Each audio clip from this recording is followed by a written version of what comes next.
Welcome to Free is Not Always Free. My name is Stephanie Mehta. I'm the CEO of a company called Mansueto Ventures, which is the publisher and parent company of Fast Company magazine and Inc. magazine. And I'm very excited to be interviewing Sridhar Ramaswamy, who is the founder and CEO of Neva. Neva made some news recently. It announced the launch of Neva.xyz, which is the first real Web3 NFT search engine, and it's a complement to Neva. We're going to talk about that in a minute. There's a lot of ground to cover, and we want to get questions from you all. So toward the end of the conversation, we'll ask you to stand up and project and ask your questions. But if you do have a question that you're dying to ask and don't want to wait until the end, please wave and we'll try to get to you as soon as possible. Sridhar, thanks for being here. Oh, thank you for having me. This is I'm excited to talk to you. Also my first time at South by, even though I've come to Austin many times. Super excited to be here. Good. Well, we're going to have a good time today.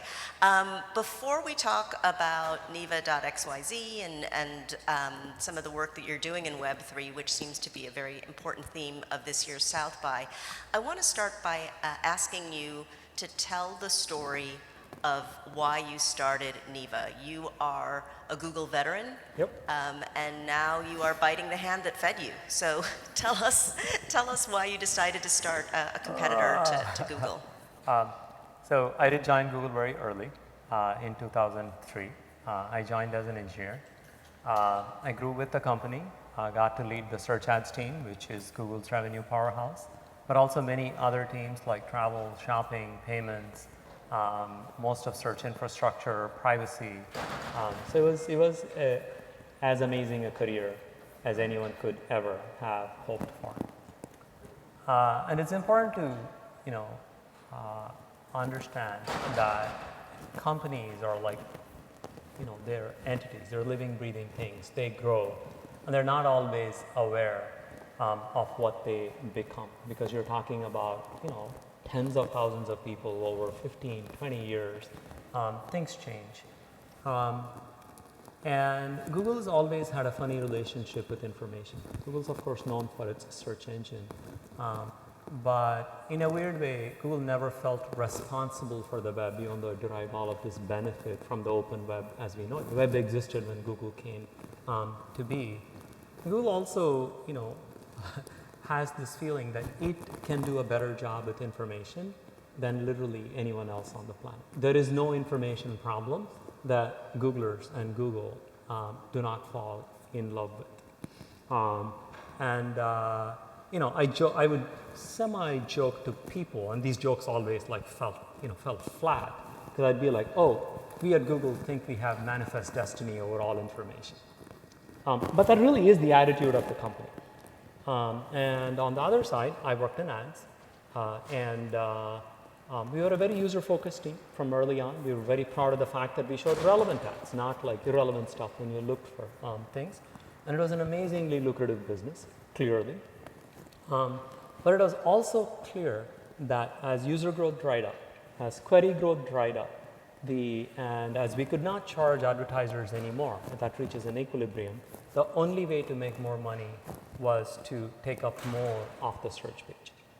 So at some point, I came to the realization that sort of the outcome, if things were to go unchanged, of Google search was going to be that any organic query would show results, like any query that was not commercial in nature, would only show results from Google, things like the knowledge graph, Google created information, and any commercial query would only show ads, because that was logically dictated by the model. At one level, I wanted no part of this.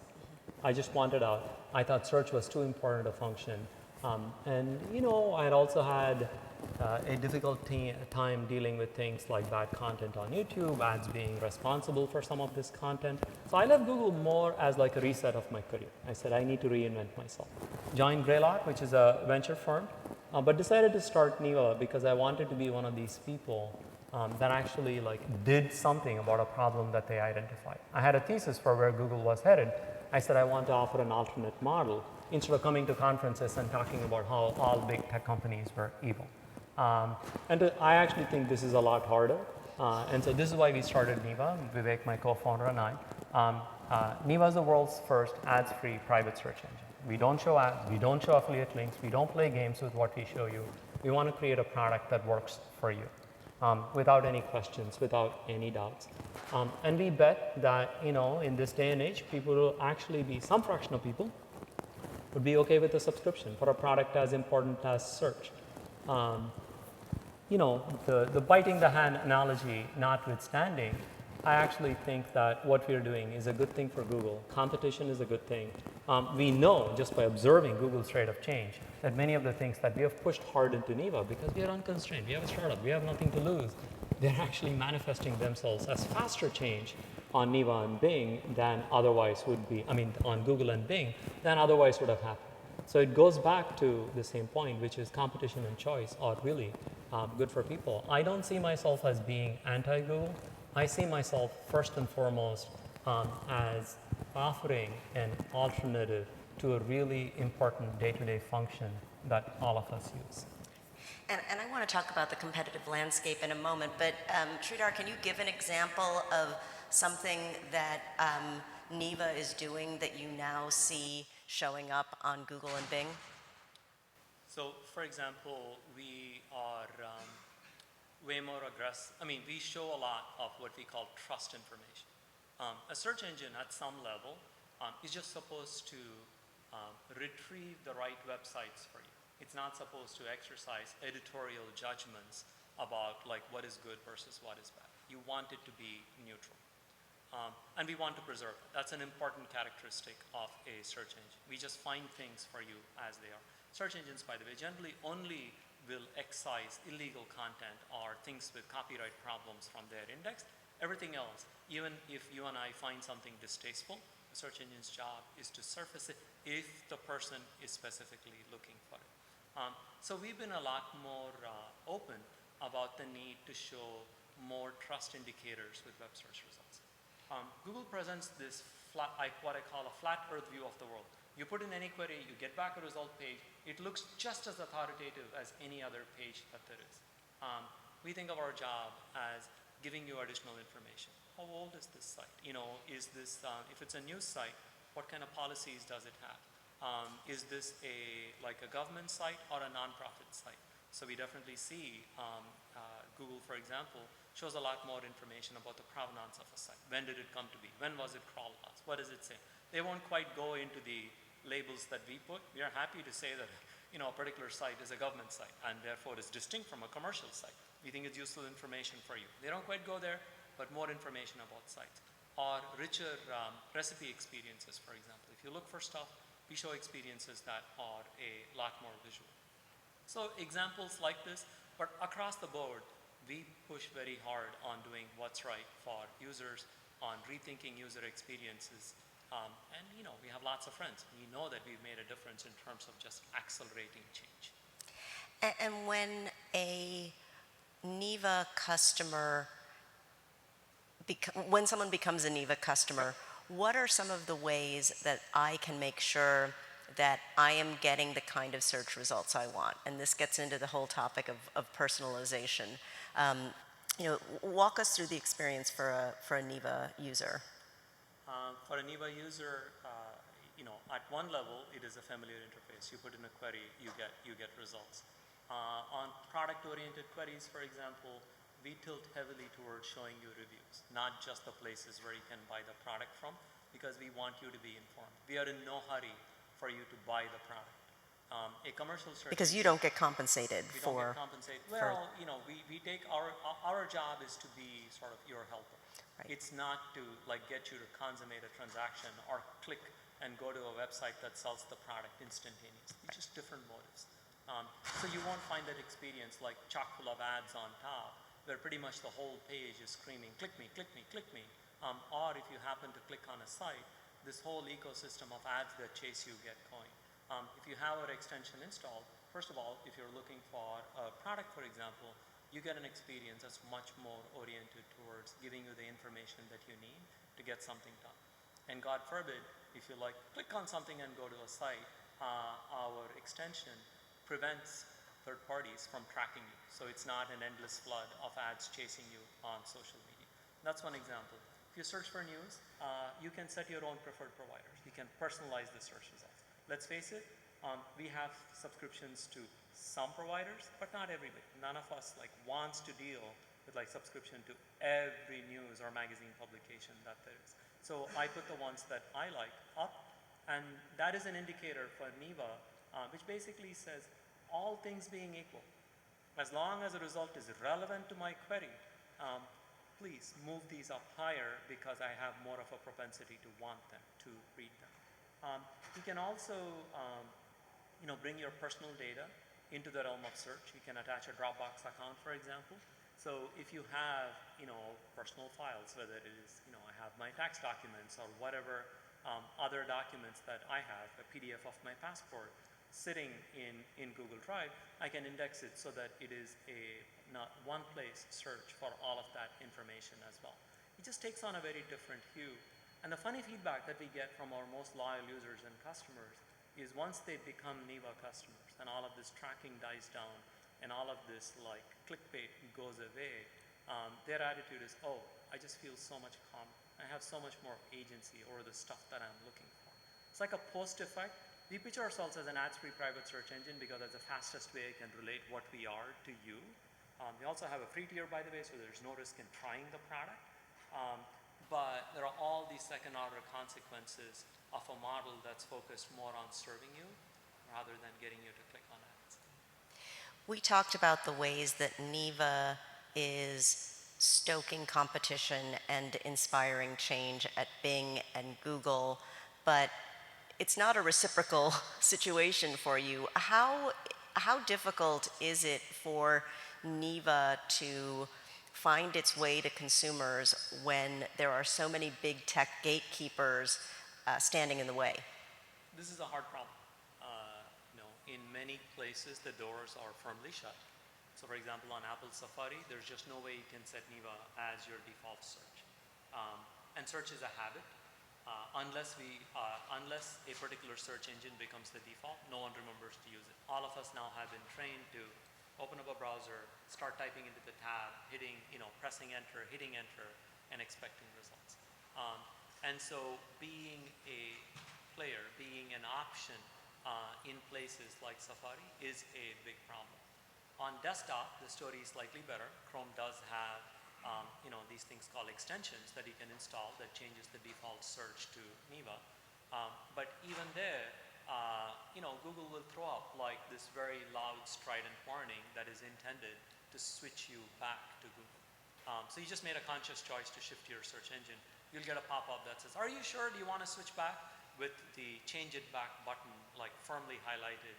So they know that it's like a cognitive dissonance for all of us to look at that, process it, and say, no, I want to click on the light colored keep it, not the bright blue change it back. That's the one that is demanding my attention. And as a special gift, if you buy a new laptop and your Chrome profile comes over, you'll get this pop-up again, encouraging you to switch back. And so it is a game of a little bit of 1,000 cuts, and getting through that, breaking through, is the hardest part of Neva. It's people that try Neva, people that run a dozen queries on Neva, stay on pretty much forever. And we have a very healthy conversion from people that are daily users of search to actual subscribers that are willing to pay money. And the funny thing about subscriptions, which we just rolled out, is that the vast majority of our subscribers are annual subscribers. They're not spending $5 a month. They're like, here, take the 50. And it's fine. So to a certain extent, they have the trust that this is worth paying $50, not the $5 per month. So we feel like we have a pretty good handle on how to create a good user experience, how to create a competitive search product, how to get people to actually value it enough that they can pay for it. But the top of the funnel, as they say, is the hardest challenge. We have a number of ideas, but it is hard. The scenario you've described, though, certainly seems like something that regulators might be interested in exploring. Can you talk a little bit about your broader perspective on the role of regulation and antitrust in big tech? Because I think that there is, generally speaking, in the business community, a distrust of government intervention. And yet we have a circumstance with some of our biggest tech providers that are, as you've rightly pointed out in some of our conversations, this is the new too big to fail. Yeah, these companies are too large to fail, but let's go back to basics. I think we are coming to the end of a 40-year-old era in which we somehow blindly believe in the power of markets. You know, even if you go back and study like Robert Bork's writings about antitrust and how it should be interpreted, he refers to economic constructs like consumer value or consumer price harm in a purely economic way, and we somehow muddled ourselves as a country into thinking that he meant the price that you and I pay. So his writings were actually about governments should not interfere as long as it can be shown that productivity as measured by overall output of all the companies was going to work. This is not, by the way, the spirit of original antitrust law when it was passed back, the Sherman Antitrust Act in 1895. That was very much a political act. It basically said companies that are too big are intrinsically bad for a democracy. And so we have gone through 40 years of this new religion where we interpreted these things and said, oh, it's all economics. It is perfectly rational and opinions do not have a say here. This is not a matter of politics. I would draw analogies even back to things like the Depression era and the gold standard. It was a religion back then. There are many people that opine today that the US government made the Great Depression a lot worse by clinging on to the gold standard for too long, by just not making money more freely available. We are currently again at this phase where we basically all go like, oh wow, government's interfering with companies. That's such a terrible idea. But the fact of the matter is, like, these are always political matters. And I think companies that are incredibly large, they tend to cast a shadow on democracies because they're all about self-interest. Democracies are all about what's right for all of us. And I think that's the fundamental mismatch that now it's not regulators, it's actually the legislators. They have to figure out how to attack, because we somehow have convinced ourselves as a country, for example, that if you have a free product, antitrust law does not apply to you because free products by definition cannot make their price go up. And yet these were not really concepts that were talked about even in the 80s, even by Bork. So I think there's a lot of learning and unlearning that we have to go through. I look at this as something that we will look back 20 years from now and go like, just like we said, gold standard never made any sense. We're going to look at this and say, the way we thought about antitrust law made no sense, and yet we were in this collective delusion. And so coming back to the title of this session, free isn't always free, what is the price that the consumer pays when he or she or they decide to engage with a product that purports to be free and yet is gathering their information, is taking away their ability to personalize? Can we measure that cost? In many ways, search is actually the easiest place, and Google makes it easy for you because it is page after page of ads. As all of you know, we are affected by what we see.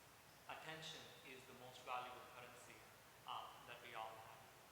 And so the fact that you're trading away attention, you're basically giving up agency, giving up choice, slowly but surely. There's a larger, which is why people will honestly, it sounded weird to me the first time I heard it. People will say weird things to us like, oh, this is just so much nicer, so much calmer. Like, that's not what we intended to create. We just said no ads, no affiliate link. We just wanted to create a product that just did its work. And so that's like the first part of it. I think a different thing that has happened with free products that are ad supported is that the ads ecosystem has inherently favored the large players because there are economies of scale that come with these large ad products. So much so that the benefits of scale that normally accrue sort of somewhat proportionally between the maker and the consumer all predominantly go to the platform. The most concrete way I can talk about this is Google search is expensive to costs a lot of money. Call it on the order of $1 billion. it's not 20, it's not 50. This is the operational cost of running all the machines and crawling and stuff like that. But you know what? It was $1 billion 10 years ago. It hasn't really gone up in absolute cost. But now think about the money that Google made in 2010 versus the money that they're making in 2022. The ad model is one in which, this number, which went from like 30 to $100 billion, takes all of this benefit and gives it to the platform provider. We are where we are as a country, as a society, as humanity, because capitalism, industrialization, technology, all worked in such a way that they made expensive things more and more available to people. There was a time when ice cream clearly was a luxury, and a microwave was inconceivable. So was a car. But all of us had it because that system actually encouraged proportional sharing of values that came from efficiency.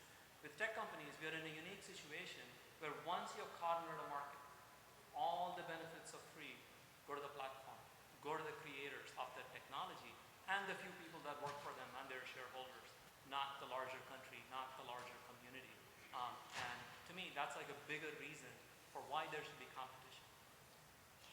And beyond the competitive piece, which is very important, but what chilling effect does this dominance have on innovation, whether it's the creation of new companies and new products and services, but even, as we've alluded to, innovation inside the organization? So I work for Greylock part-time. I'm a venture partner at Greylock. And, we don't really fund ad tech companies. There's no space. And a startup founder is very rational, and they know that regardless of how brilliant they are, they have a 2-year window in which to show a degree of success, or their next round is not going to happen. I was actually at at this gathering with Congresswoman Issue where a whole bunch of startup founders and people from sort of various venture groups were there, and they basically said, there are a number of areas that we just aren't going to touch. And you're not really going to see any competition in them. There's going to be no founder that comes to you and says, oh my God, I can't compete. Because they're all smart people. They're not going to work on these problems where they know that they're going to go up against one of the platforms and what they do at the core. And so his amazing point was, oh, it's the story of the dog that didn't bark. It's not really about the people that are making the noise. It's about the chilling of competition, because there are not many people like me that leaves an incredibly high-paying job, and says, I'm going to start that is something that's completely against the grain of how things work, and find the people to be part of my team, and find investors willing to put in $80 million into Neva. This really does not happen all that often. So what is going on is that a whole lot of bright people that would work on interesting problems will elect themselves out because they know they can't get through the next 18 months if they go up against a Google, if they go up against a Facebook, if they go up against some other behemoth. It is that silent lack of competition. By the way, one of the reasons why a lot of founders today work on crypto, because it's simply seen as more open, with more opportunity, being early enough. And there just is not that kind of opportunity when it comes to consumer tech, when it comes to ad tech, and I predict in a few years when it comes to cloud tech, because they'll be large enough and they'd be moving upstream busily enough that even the companies that we think are doing well from like a SaaS business perspective, we'd be like, oh, there's not much space here.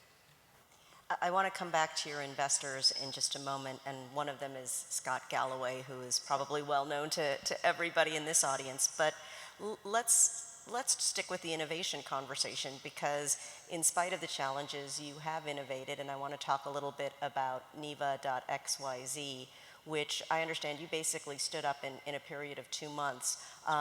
Why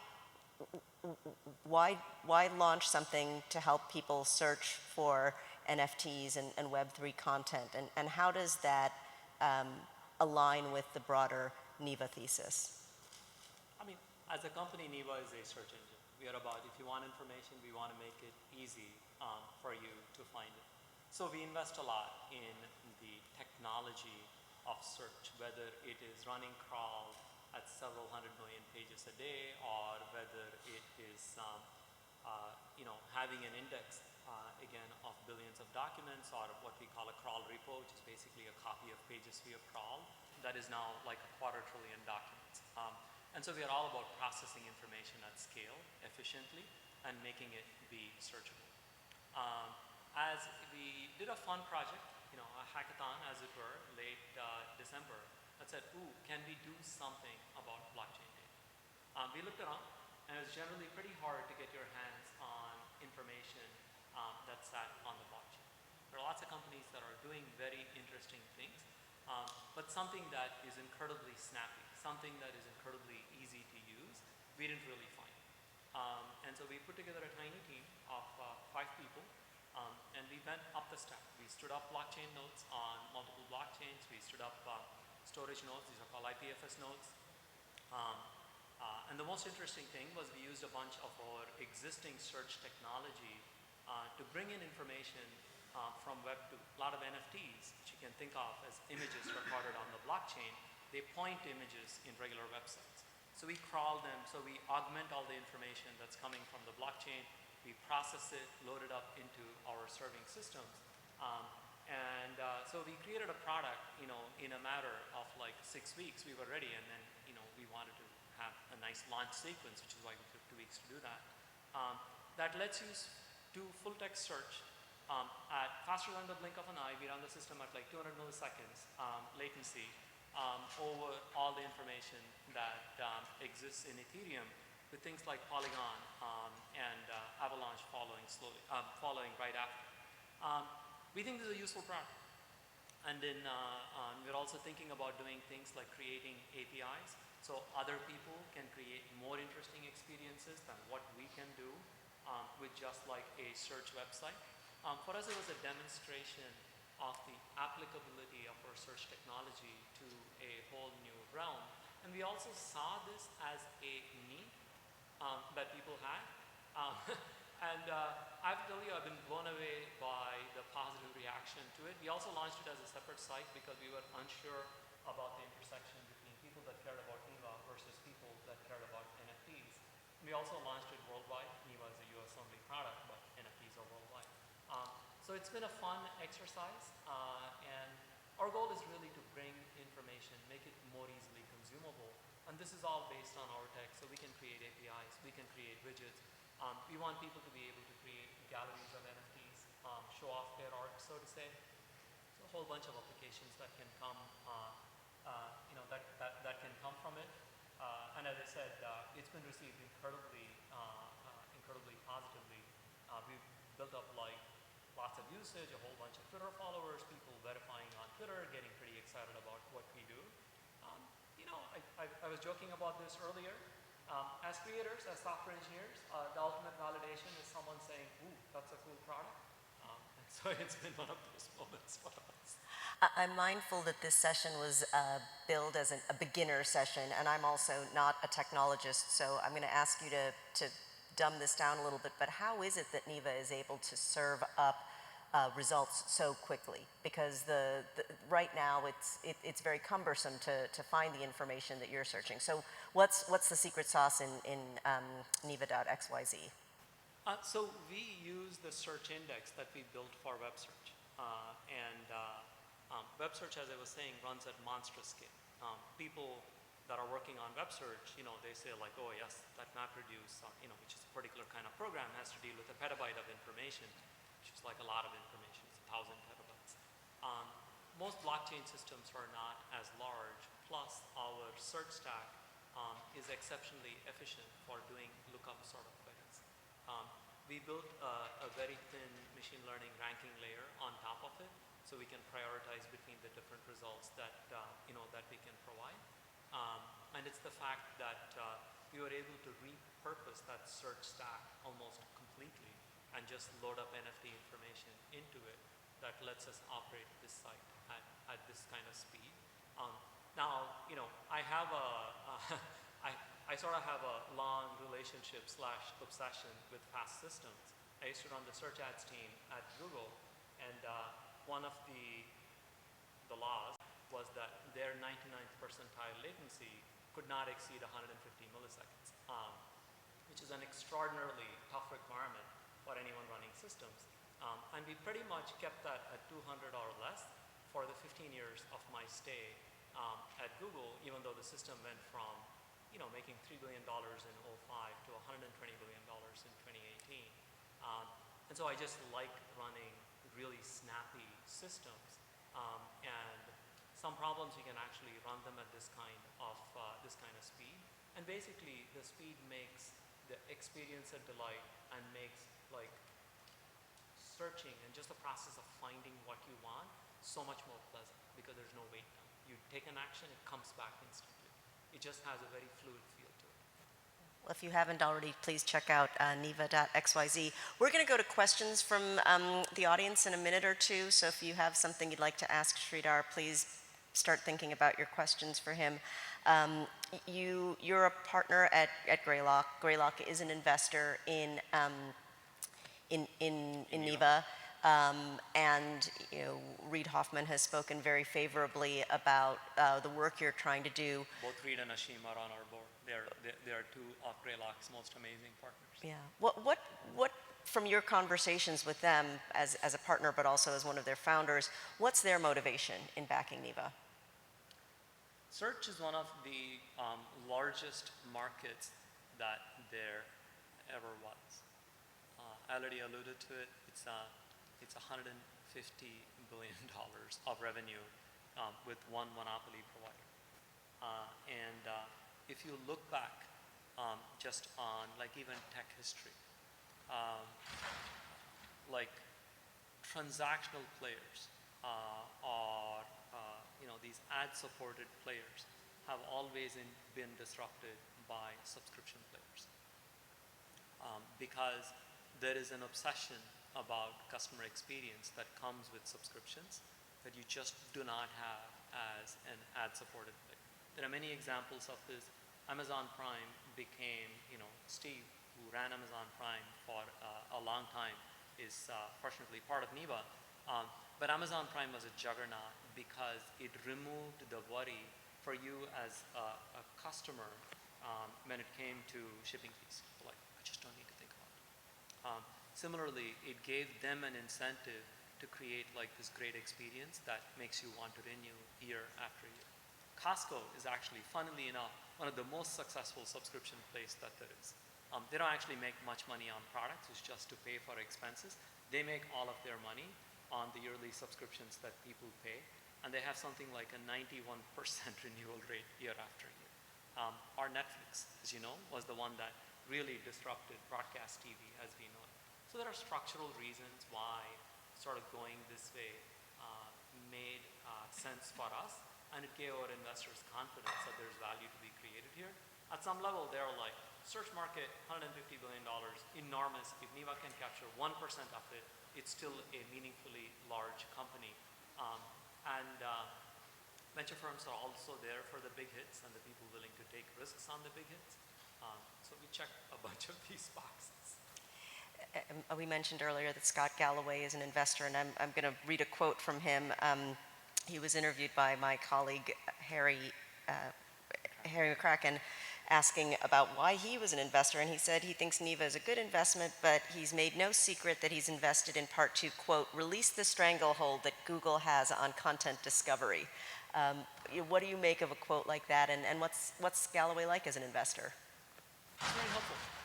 He is, I mean, one of the funny things is like, of course, we all hear him on podcasts, and he has this larger-than-life personality, super mellow in person, and very thoughtful, very helpful.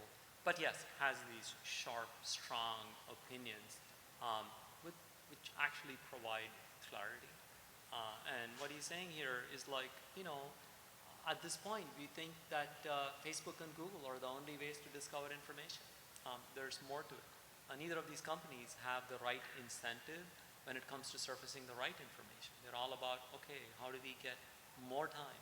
How do we get more ad clicks?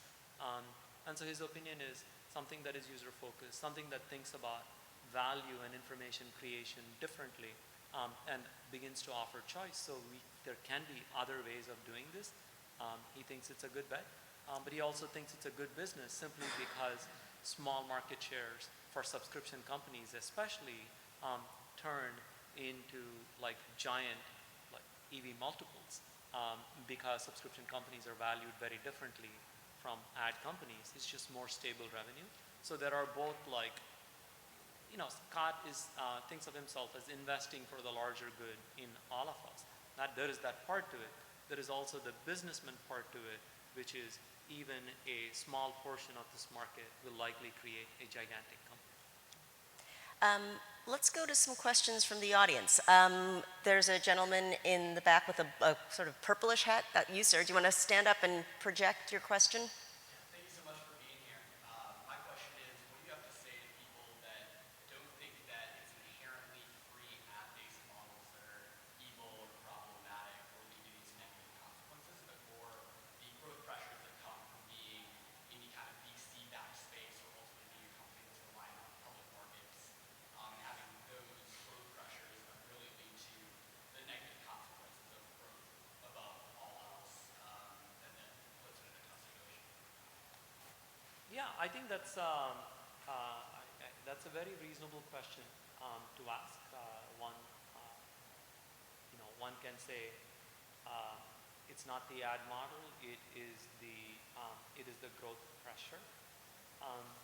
But on the there's truth to that. I absolutely will not deny that.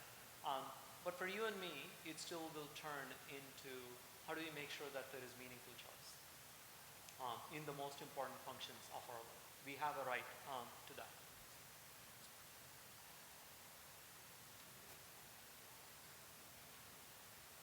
There are things that, at least as it is done in large scale today, there are things that are inherently problematic about that model because it is about tracking. It is about keeping track of whether the ad was efficient.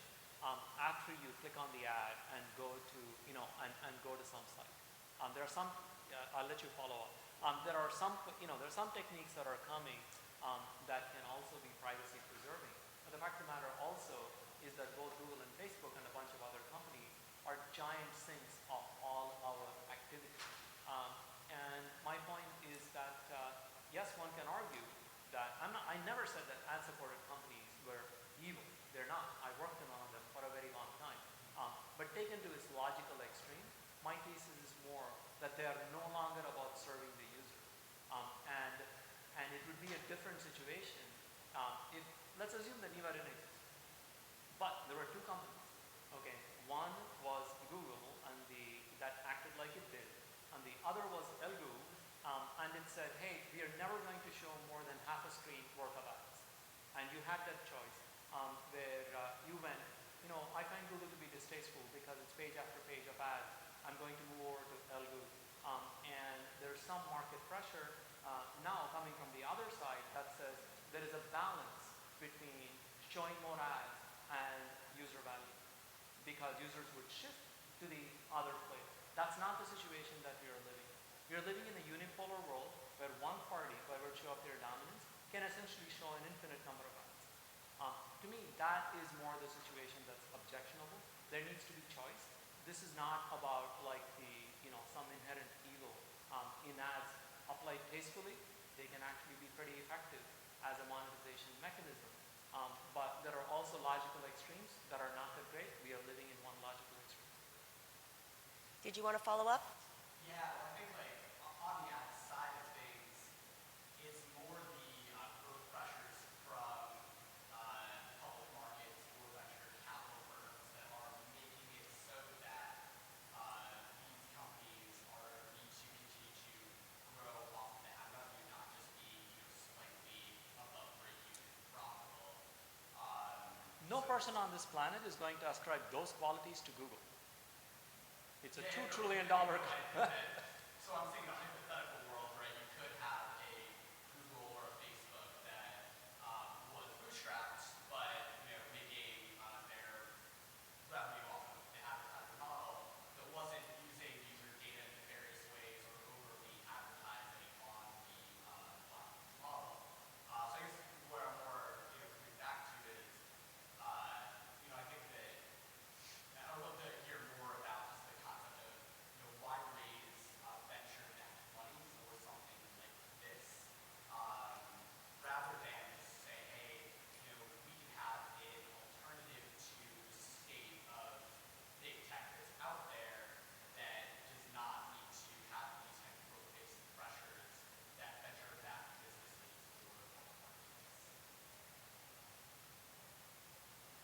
fair long question. I don't think I have an obvious easy answer to that. In the case of Neva, for example, for what it's worth, I worry more about our growth and sustainability than my investors complain about it. That is the practical reality of how Neva, has been. And if your point is that public companies, venture-backed companies, face pressures of growth, I accept that. But Google went public in 2004, and I think it's fair for all of us to assume that they have more than enough agency over the kind of company that they want to be, and they choose to be the company that they are. Facebook chose to be the company that they are. These are choices, and my take is that these choices are being made in the context of effectively no competition, and that's the thing that we all need to figure out how to change. There was a question on this side of the room, but I think they left. In the second row with the orange badge. Yeah, how do you approach embodying Neva's ethos when you look at user growth and also looking at your own data? So do you do the traditional digital advertising to acquire more users? And once you have users, do you analyze demographic, psychographic data to build lookalike audiences or double down on specific audiences? Again, great question.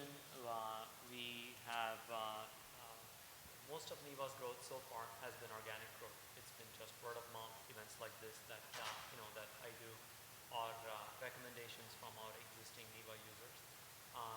We have begun to experiment with things, ironically, with things like search ads, where we have great results. We run ads for them. We do all of our own measurement, so we don't turn around and give the data over to somebody.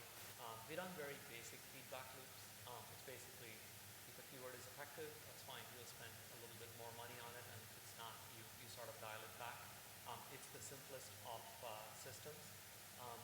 We do not collect or infer demographic attributes from people. As you know, if you look at someone's search query stream, it is very easy to build a classifier that can predict all kinds of things that generally should not be in the business of predicting. We don't do any of that stuff.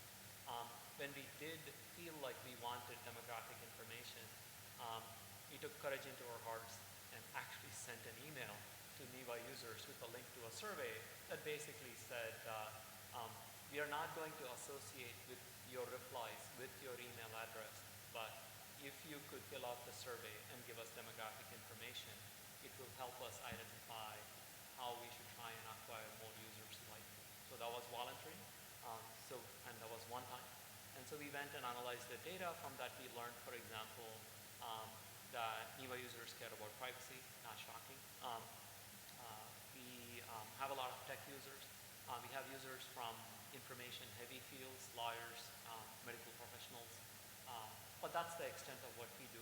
We most definitely do not do things like, take the email addresses of all of Neva's users. We have them, and then somehow turn it into a list and then do lookalike audiences.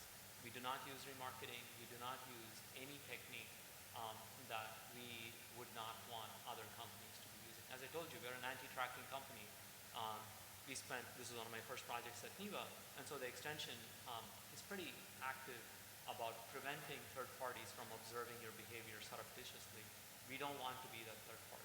Our extension does not collect any data about your browsing. So we try to have good standards for things like that. Funny story, it's really hard to get an email engine that does not put a tracking pixel.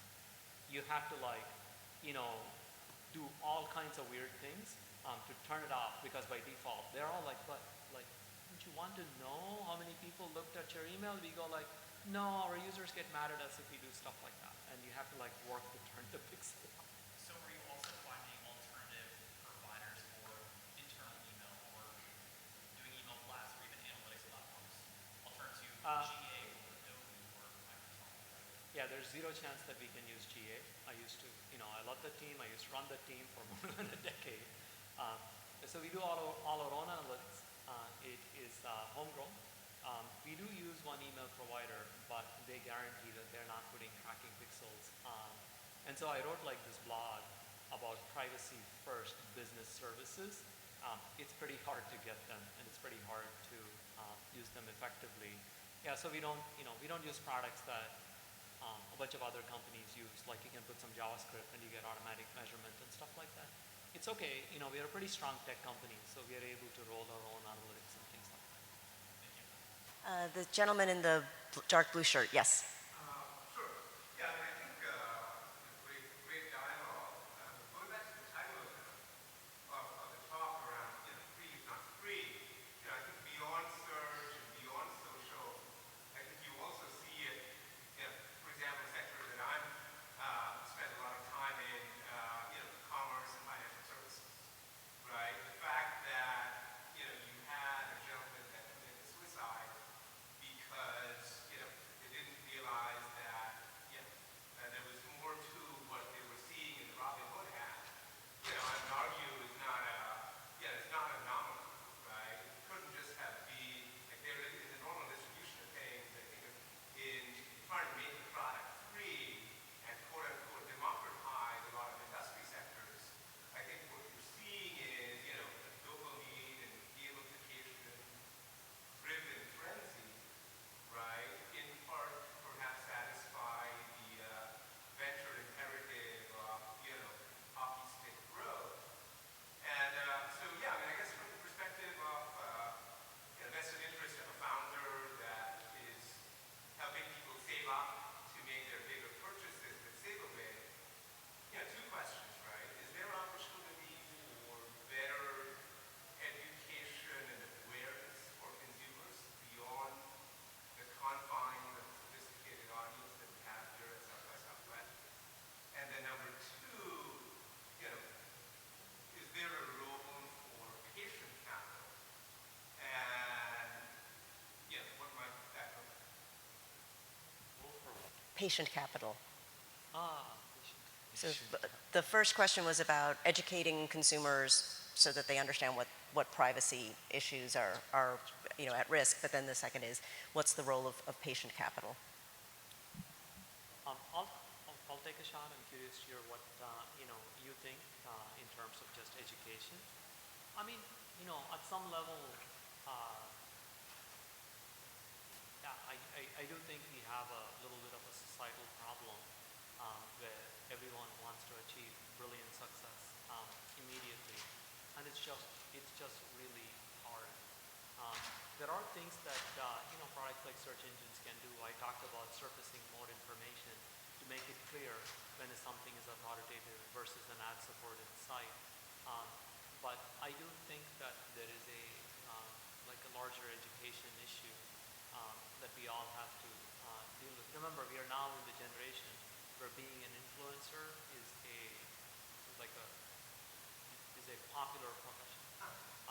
It's so I think these are there are larger commentaries here who are willing to pass judgment, but I do think that we have a responsibility to make sure people understand the risks that they are getting into. For what it's worth, I've never done option trading. I just have not. And when it comes to investing, I pretty much invest in ETFs. And I invest and I don't look at it. I don't need this. And so I think how we convey that, honestly, it's a problem that's much larger than really what a product person can do. And I would agree. I think you have a generation that actually probably does understand the privacy trade-offs and yet still concedes to being part of the machine. But I would say that most young people are pretty clear-eyed about. They are clear-eyed. They understand it in a way that my parents don't understand what privacy trade-offs they're making. There was a question over here. Did you? Yeah, light blue shirt and blue lanyard. That's you. Green. Sorry. Thanks for coming and doing the talk. Very interesting to hear your perspective. I just want to pick up a couple of threads that you dropped in earlier that I don't think this was the main intent of the talk, but you hit on something sort of pretty interesting.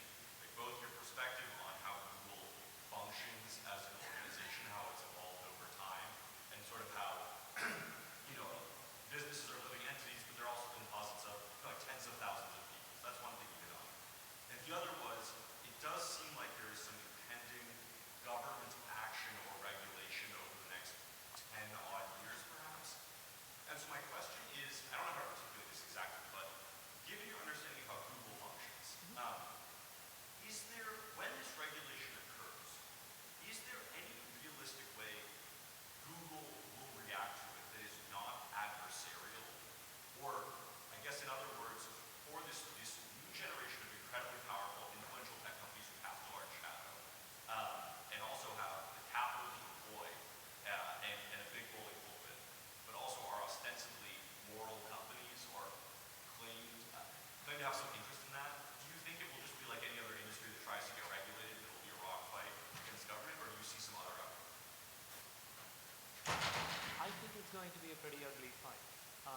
I think that's the natural reaction.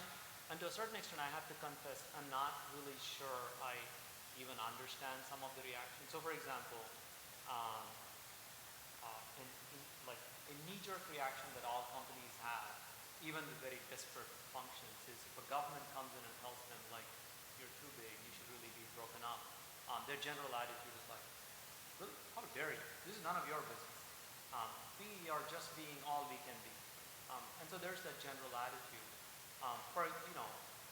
Hypothetically, one can argue that Google will be perfectly fine. In fact, its shareholders will likely be worth more if it were to be split into GCP and the YouTube and call it like search engine. I'm making this up. I'm not saying this is the perfect, cut. But I'm hard pressed to see how this would be like terrible for humanity.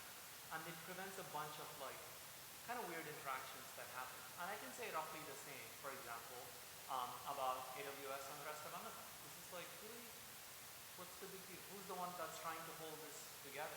If we think the correct question to ask is, do we really think it'll lead to more competition in the different areas? Is it like truly beneficial for society, or is it just like a vindictive reaction on the part of the government? I don't have a great answer to that. But again, if you go back and look at like previous history, the AT&T divestiture was a slugfest. First of all, when Nixon decided to act against them, they completely did not expect it. They were really angry about it, and they went at it for a long time before unexpectedly caving to this judge and saying, that's fine, break this up. And so the exact details behind how this happened, like at least in the books that I have read, are like a little bit of a mystery. And so I think of a number of these things as like phase transitions. It's like trying to predict when ice breaks on a river. It's like you can't. And so I think, there is a general feeling that this is a moment in which this unbridled accumulation of market capital, capitalization, power cannot go on as it is going on. But it's also one of those things where none of us can predict like, okay, so what's the outcome? What really is going to happen? It's fascinating. And as a startup, by the way, I tell people, the last thing I'm going to be waiting for is for government action to have any meaningful effect on me. Trust me, I'll be successful or bankrupt before that. And so that's the reality in which all startups, and this goes back to my point of startup owners are smart. They don't work on dumb problems in which they're going to take on a Google or a Facebook or a Microsoft or an Amazon. They just go somewhere else. There's no competition, almost definitionally. So hopefully some of these things change. Super hard to predict anytime. We have time for one more question. The gentleman in the white t-shirt, the yellow lanyard. Thanks. Great. Conversation. It's sort of a two-part question really, which is number one, the vast swathe of the population doesn't have disposable income to spend on something like an ad for non-data tracking search engines. So what's your responsibility more generally to people who can't afford that and your business model involved to get the subscribers to become cheaper, more accessible? Secondly, what happens when Google turns on their subscription model to copycat to you? The second one is an easier question. Again, as a startup founder, I don't really worry about it.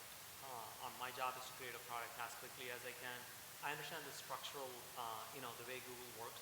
It is sort of hard to offer a subscription product when your primary business model is about ad-supported search. And there are large organizations, 50,000 at last count, that depend on the ads model. And so there's always strong internal pressure against something that is like, okay, now we are going to have like the opposite religion. Yesterday we believed in religion, today we're atheists. It's just hard to pull off.